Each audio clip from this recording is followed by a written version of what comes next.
Good morning. My name is Mustafa Carroll. That's spelled Mustafaa.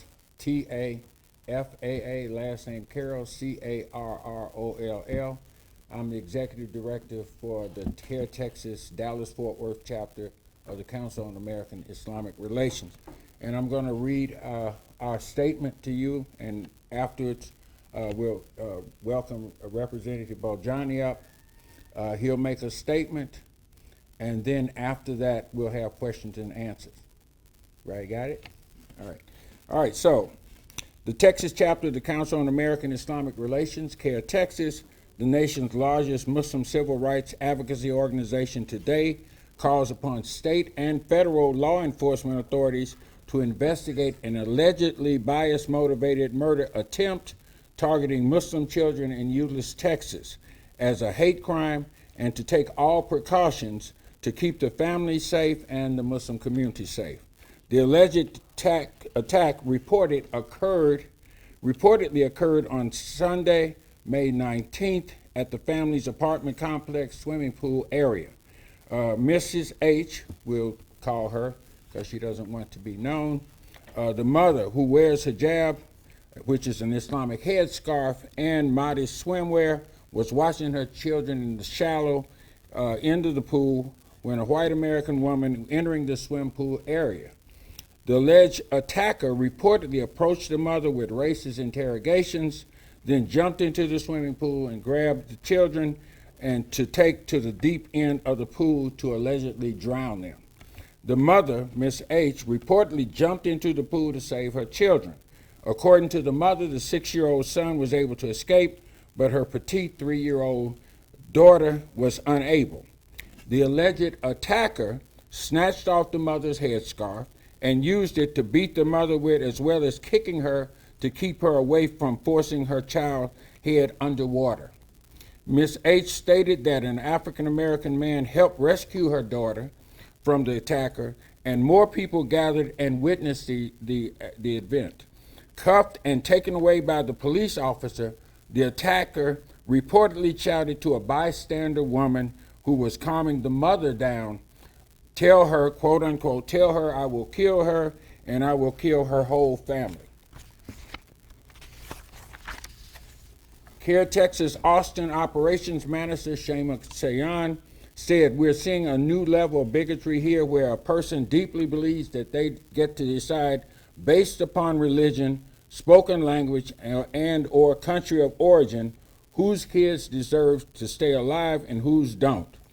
I was devastated to know that the attacker got a bail bond out of jail the next day after the arrest.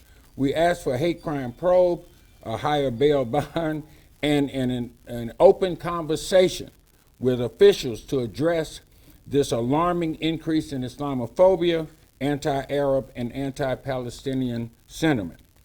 Taha, an American-Palestinian criminal lawyer who is helping the case, stated, "Every person has the right to feel safe and protected in their community. Our politicians and leaders must be careful when they address the media about foreign affairs to prevent acts of hatred that can only be attributed to Islamophobia and ignorance." Ms. H said, "We are American citizens, originally from Palestine, and I don't know where to go to feel safe with my kids. My country is facing a war, and we're facing the hate here, that hate here. My daughter is traumatized. Whenever I open the apartment door, she runs away and hides, telling me that she's afraid the lady will come and immerse her head in the water again. Additionally, my husband's employment is jeopardized. Due to having to leave work because of this issue, to accompany me and our 4 kids whenever we have appointments or errands to run. CARE has received 8,061 complaints nationwide in 2023, marking the highest number of complaints CARE has ever recorded in its 30-year history. Earlier this year, CARE released a new civil rights report showing that nearly half, which was 3,578 of all the complaints received in 2023, were reported in the final 3 months of the year, and amid an ongoing wave of anti-Muslim and anti-Palestinian sentiment and hate. The primary force behind the wave of heightened Islamophobia was the escalation of violence in Israel and Palestine in October of 2023. Employers, universities, and schools were among the central actors suppressing free speech by those who sought to vocally oppose Israel's genocide onslaught in Gaza and to call attention to Palestinian human rights. Behind these numbers are human tragedies, and children appear to be the prime targets. In October of last year, or this year, 6-year-old Palestinian American boy Wadia al-Fayoumi was stabbed and murdered by his family's landlord in Chicago. According to his mother, who was also attacked, the landlord yelled, "You Muslims must die," before attempting to choke and stab her as well. In another incident of a child being targeted, a teacher threatened to beat and behead a 7th grade Muslim student in Warner Robins, Georgia. In December, after the student asked the teacher about an Israeli flag, the teacher was overheard by several students and witnesses threatening to slit the student's throat, quote unquote, and cut her head off. So there's also been a GoFundMe page established for the family who's struggling, for the family in Euless who's struggling. So we have a GoFundMe page. We'll let you know what that is after this event.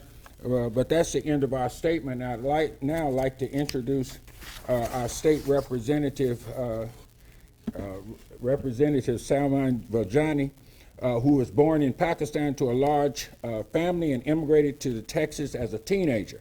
He worked 3 minimum wage jobs to support his family, climbing the ladder from convenience store cashier to being a successful business owner, attorney, Euless City Councilman, and Mayor Pro Tem. After becoming a naturalized citizen, Representative Bojani earned degrees from the University of Texas at Dallas, Southern Methodist University, and Oxford University. After finding a home in Euless with his young family, Representative Bojani made national headlines when he was elected to the Euless City Council, becoming the first person of color to hold elected office in Euless. In 2023, Representative Bojani was sworn in as one of the first Muslims and the first South Asians to serve in the Texas legislature and is the first person of color ever elected to represent House District 92. Representative Bojani serves the House Committee on Criminal Jurisprudence and the House Committee on Pensions, Investments, and Financial Services. He also serves as the chairman of the Criminal Procedures Subcommittee on the House Committee on Criminal Jurisprudence. Representative Bojani is proud to call Texas home. He lives in Euless with his wife, Nima, and his children, Arish and Raisha. He enjoys traveling, running, hiking, playing ping pong, and spending time with his family. So without further ado, Representative Bojani.